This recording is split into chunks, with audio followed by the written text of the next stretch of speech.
सीनापाली महाविद्यालय रे नूतन छात्र छात्री को स्वागत समारोह। नुआपड़ा जिला सीनापाली महाविद्यालय रे आज युक्त 2 प्रथम वर्ष और युक्त 3 प्रथम वर्षर नूतन छात्र छात्री को आज स्वागत समारोह आरंभ हो जाइछि। एबी डुंगुडुंग नेतृत्व में स्वागत समारोह कार्य अनुष्ठित होता है। यह कार्यक्रम में मुख्य अतिथि भाव में उपजिलापाल श्रीमती सुर्मी सोरेन जोगदेइथिला बेले सम्मानित अतिथि भाव ब्रजमोहन धाड़का, टंकधर साहू, अयोध्यनाथ दास, हेमंतनाथ भई जोगदेइथिले। आज स्वागत समारोह में क्षेत्रमोहन दुरिया स्वागत भाषण देइथिले। यह स्वागत समारोह महाविद्यालय समस्त छात्र छात्री जोगदेइथिले। यह परिप्रेक्षी में छात्र छात्री मान द्वारा रंगारंग सांस्कृतिक कार्यक्रम अनुष्ठित होता। महाविद्यालय समस्त अध्यापक अध्यापिका कर्मचारी सहयोग करथिले। शेष में स्वर्णराणी दास समस्त को धन्यवाद अर्पण करथिले। नुआपड़ा जिल्लारू जौबन गहिरंक रिपोर्ट गीतांजलि न्यूज।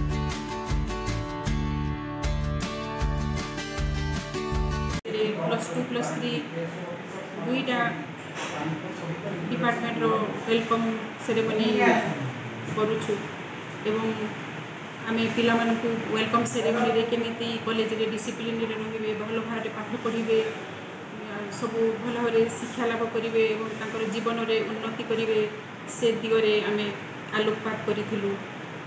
आम पिला माने बे कल्चरल प्रोग्राम करूछंती, नाच गीत करूछंती।